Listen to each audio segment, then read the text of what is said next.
For our third anniversary, my boyfriend Leo gave me this, a 1.5Q Class B dry powder fire extinguisher. I was expecting jewelry.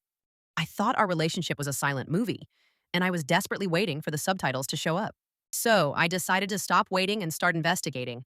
I became a love detective, and the truth was funnier and far more beautiful than I ever could have imagined. Have you ever felt like you and your partner are speaking completely different languages? Not like English and Spanish. I mean, something much more fundamental. I speak the language of I feel. My world is painted in grand emotions, heartfelt compliments, and spontaneous declarations of love. My boyfriend Leo, on the other hand, he wasn't speaking the language of I feel. He was fluent in the language of I do. His love was quiet, consistent, and alarmingly practical. For the first 2 years, it drove me crazy. I'd send him a long text about how the moonlight reminded me of his eyes, and he'd reply, "Don't forget to take the bins out tomorrow." The breaking point, or what I thought was the breaking point, was our third anniversary. I was imagining a romantic dinner, maybe a handwritten card that would make me weep beautifully. I had my speech ready. I was going to talk about our journey, our connection, our shared dreams. He came home with a box.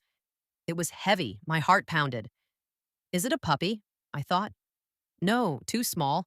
A set of vintage encyclopedias, a rock from Mount Everest. I tore it open, and there it was. Red, metal, with a nozzle. It was a fire extinguisher. I just stared at it. He was beaming, truly proud. "Look," he said, tapping it. "It has a 10-year warranty.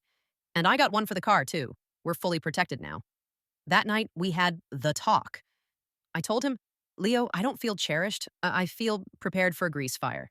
And for the first time, I saw genuine confusion in his eyes.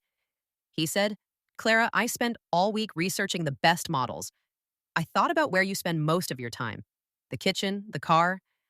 I did this because I literally cannot imagine a world where you're not safe in it.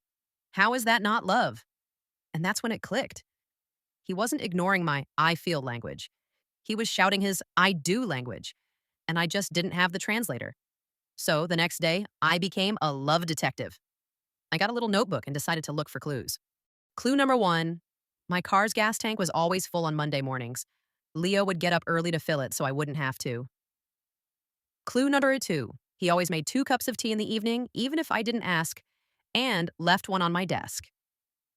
Clue number 3, he had secretly installed a software update on my laptop because he heard me complain it was slow. The evidence was overwhelming. My boyfriend wasn't a robot. He was a silent knight in shining armor, armed not with a sword but with a toolkit and an impeccable sense of preventative maintenance. But here's the best part, the case wasn't closed. Because he started investigating too, he realized his actions needed subtitles. He started leaving me sticky notes, written in a neat, blocky handwriting. "I've defrosted the windshield for you this morning. Because I love you." And another one, stuck to the now famous fire extinguisher, which has a place of honor in our kitchen, hoping you never have to use this. Your smile is the brightest thing in this house. He's still Leo. He's not going to write me a symphony, but he learned to add the liner notes. And I learned to read the music in his actions. 1. Learn to be a love detective. We often wait for our partners to show love in the way we expect it. The real path to connection is to stop waiting and start observing. Look for the small, consistent actions. Do they make your coffee? Do they handle a chore you hate? Do they listen quietly while you vent? These aren't just chores. They're clues to a loving heart. 2. Translate, don't demand. Demanding someone speak your love language can feel like criticism and pressure. Instead, learn to translate theirs. "I filled your gas tank" now translates to "I want your week to start smoothly and safely." "I reinforce the bookshelf" translates to "I support you and all of your passions." This simple act of private translation will make you feel loved all day long. 3. Appreciate different forms of presence. And this was the biggest one for Leo. He learned that while his quiet presence was his strength, adding a few words, a simple sticky note, was like building a bridge directly to Clara's heart. He translated his "I do" into my "I feel." And Clara learned that his quiet, practical presence is just as powerful and healing as any grand declaration. It's the steadfast promise that you're not going through life alone. What are love languages in your life or relationship? Share your story in the comments. Let's learn from each other.